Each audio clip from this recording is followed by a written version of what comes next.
Senator Stein has the floor to debate the bill. Senator Newton, it's ironic that you made the point you just made, because I did have the opportunity to ask questions, and I had another question, and you did cut me off. You said I had no more questions, and so to have said I had the opportunity to exhaust my questions is a little bit ironic. This is terrible process. Process does matter.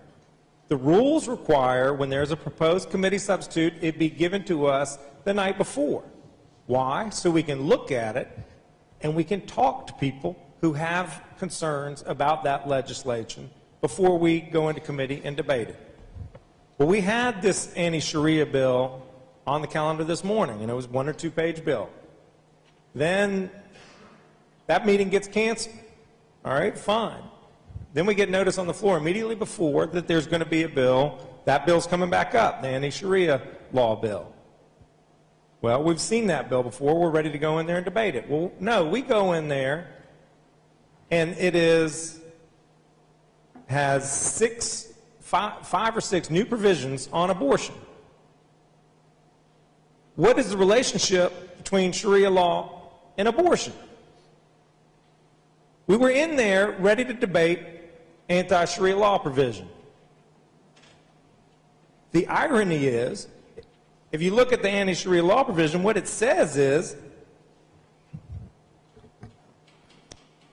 the General Assembly hereby declares it to be the public policy of this state to protect its citizens from the application of law that would result in the violation of a fundamental constitutional right of a natural person.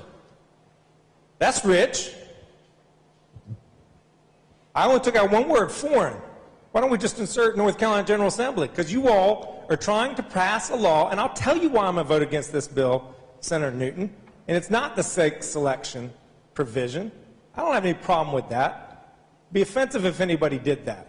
The reason I am opposing this legislation because its intent is to eliminate a woman's constitutional right to have access to health care procedures for their pregnancy, to eliminate their choice.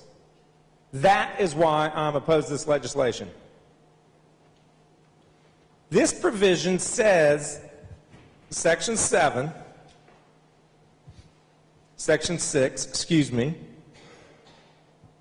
that any facility, any clinic, must have suitable facilities similar to those for licensure of an ambulatory surgical center.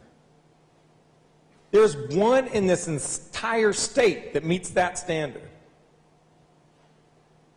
An abortion is less risky than a colonoscopy, is less risky than a dental procedure. Are we going to require dentists to meet surgical ambulatory center standards? Are we going to require gastroenterologists to perform colonoscopies to meet surgical ambulatory standards? There's one reason why that provision's in there. That is to deny women the ability to exercise their fundamental constitutional right, which you all are so concerned about, the Sharia faction of North Carolina limiting our constitutional rights. We don't need to be worried about them. We need to be worried about the Republican Senate's limitation of people's fundamental constitutional rights. This bill and this process are not worthy of this chamber. I urge you to not vote this. Let's debate it tomorrow. Let's debate it next week. Let's let the public. How many people are in this chamber? There are 5, 6 citizens in this chamber. I can't see above me. You tell me. Am I wrong? There's 15? Thank you. Thank you. There are 20 citizens in this chamber. You think 20 citizens care about this piece of legislation? You all are, as Senator Graham said, disrespecting the people of North Carolina, and frankly, you should be ashamed of yourselves.